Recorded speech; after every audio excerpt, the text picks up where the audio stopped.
Nadishka Aloysius. I'm a teacher. I've been teaching for about 20 years now. I also write storybooks, and I've been doing that for about 5 years.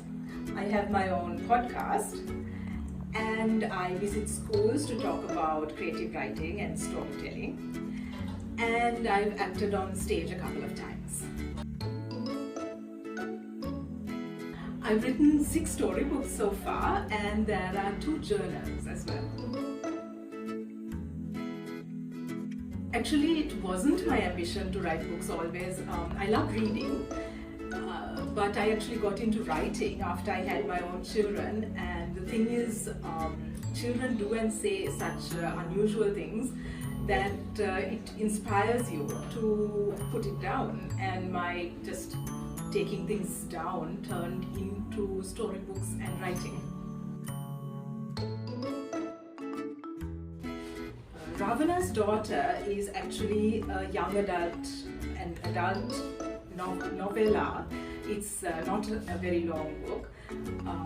It took me about a little less than a year to actually get everything ready. To actually write it, I honestly can't say out of that year how many months I took writing it, because it went through various versions. It took a long time to be published because it has hand-drawn illustrations, fantasy art, and that took a long time to complete. So the book itself took about 1 year to get to the end result, and I had lots of people giving me all sorts of feedback on the way. So what it started with is not the way it ended. It was inspired by that art itself, because I saw some artwork on Facebook and I contacted the artist, and then we decided to do a book together, and that's basically where it started.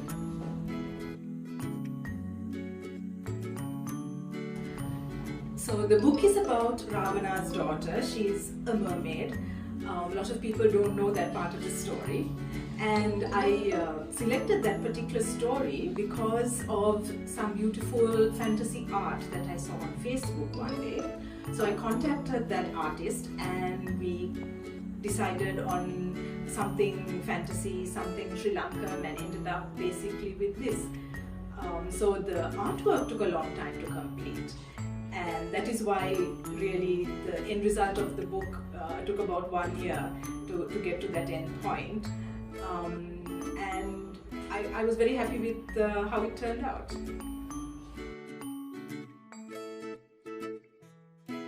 My latest book is called That Easter Sunday, and as you can probably guess from the title, it's about last year's Easter Sunday bomb attacks. It was supposed to be released in April, March-April, with Easter this year and the 1-year anniversary, but then, as we all know, we were under lockdown. So the book was literally at the printers, in the machines, and everything just had to close. So I just got the books into my hands a couple of days ago. Actually, I was able to present a copy to His Eminence the Cardinal yesterday, so I'm like really thrilled about it. That was basically the book launch. We didn't have a big book launch. It's a story about a couple of church mice who live in one of the churches that was attacked, and they see everything that we saw in photographs last year. So it's through the eyes of the church mice, and how they lose their friends and what happens to their home and so on.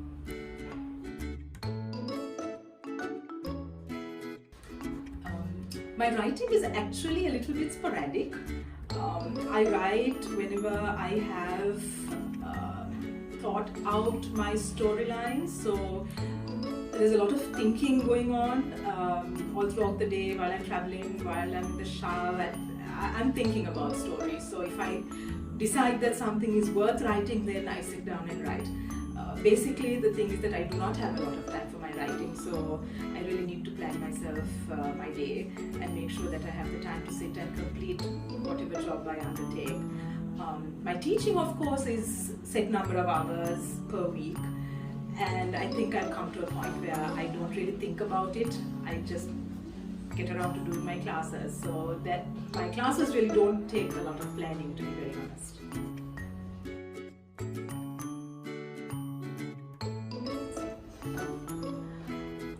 As a writer, I like to observe people and events around me, and I have a little notebook which I carry around in my handbag.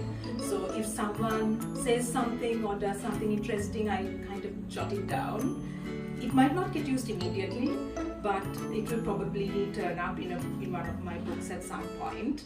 So I have a whole list of those really waiting to be used. So if you're around me and you do or say something interesting, you just might find yourself in one of my books.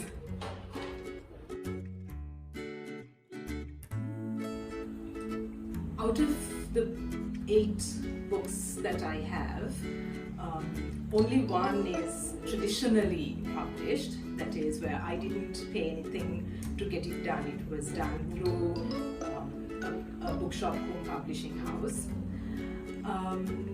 That didn't take a lot of work on my part because they did the layout and everything, and they just passed it through me and I had to say whether I liked it or not. But the thing is, when that happens, you have no control over where it's sold and who's buying it and the marketing and sales and so on. So I was not very happy with the way the book was moving, and that's really one reason that I decided to self-publish all my other books, because I had more control over the quality. Starting from the thickness of the paper onwards, I was able to make my own choices. So what I really started doing was, when I went to the printer, I used to take a book which was published abroad, and then I used to tell them, okay, I like these colors, I like this thickness of the paper, I like this board for the cover, I like this binding, what is it called and how do we get around doing it? So that's basically how I started my self-publishing. The first few books that I published were picture books. They are full color picture books. Then I also have 2 journals. One is printed and out. The other one is actually at a printer's. There was a bit of a problem with the quality of the printing and they had to redo some of the pages. So that might be ready sometime in July this year. So something to look forward to. After printing, then you have to launch your book, you have to sell it. So there's a lot of running around, delivering to bookshops. Delivering to bookshops is easy, collecting the money after it's sold is not. So it's like running your own business basically if you're going to self-publish a book.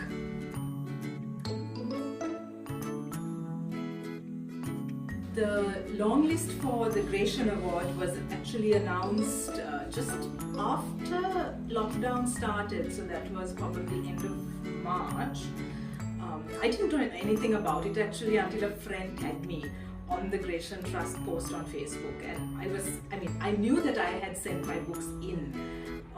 They get about 60 or 70 entries I think every year, so being in the final 6 was like fantastic. I couldn't believe it at the beginning, but I think it's finally sunk in now, and it's a great experience.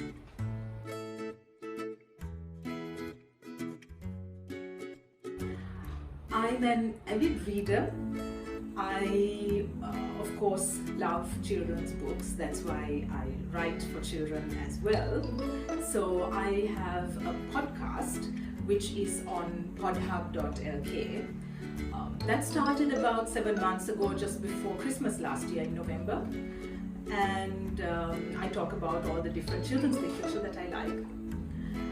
I also have a Facebook page for adult books that I read, where I just upload my thoughts. So I do a lot of reading basically, and sharing my favorite books with others. I also love to act. I'm a speech and drama teacher, but I'm a bit picky about the roles I take, so I've not been on stage very many times. I'm waiting for someone to announce that they're doing something that's not a musical and not a comedy so that I can take part sometime soon. The last 2 productions I did was Macbeth, Shakespeare in the Park. Actually, it was Shakespeare in the Village at Apegama, and 12 Angry Women. That was about 2 to 3 years ago.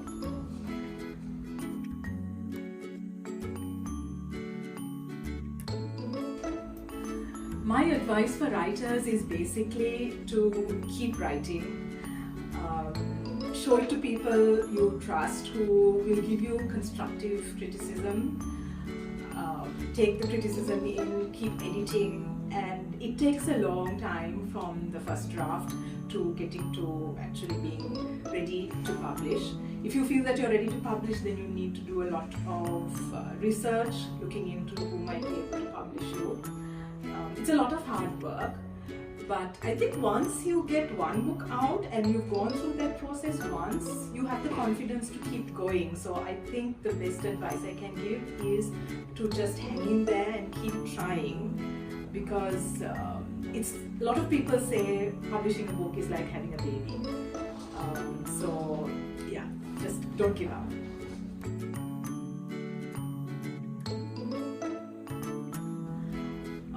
I'm most active on Facebook and on Instagram, and on both social media platforms I go as Nadishka Aloysius Books.